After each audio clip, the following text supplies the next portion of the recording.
ማስተር አብነት ለተለያዩ አካላት ምስጋና አቅርቧል። በዋናነት ምስጋና ያቀርበው ለሲልክ ሮድ ጄኔራል ሆስፒታል ነው። ማስተር አብነት የሚታከምበት አሁን እየታከመበት የሚገኘው ሆስፒታል ሲልክ ሮድ ጄኔራል ሆስፒታል የሚባል ሲሆን በዚህም እንግዲህ ለሆስፒታሉ ሰራተኞች፣ ለሆስፒታሉ ሐኪሞችና እንደዚሁም ለሆስፒታሉ ስታፍ በሙሉ ምስጋና አቀርባለሁ ብሏል። በመቀጠልም ደግሞ ለሆስፒታሉ ባለሙያዎች እንደዚሁም ደግሞ ለቤተሰቦቹ እንደዚሁም ለሃይማኖት አባቶችና ለመንግስት አካላትም ምስጋና አቅርበዋል። የመንግስት አካላት ሳይቀሩ እየደወሉ እያጽናኑኝ ነው።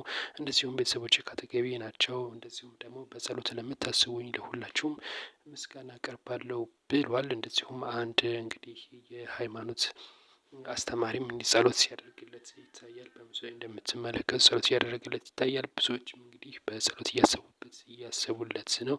እናም ሐኪሞች እንዳሉት ከሆነ የሲልክ ሮድ ጄኔራል ሆስፒታል ሐኪሞች እንዳሉት ከሆነ አሁን በመልካም ጤንነት ላይ ነው። በቅርቡ ከሆስፒታል እንደሚወጣም እንግዲህ መረጃውን ይፋ አድርጓል። የተለያዩ ሚዲያዎችም እየዘገቡት ይገኛሉ።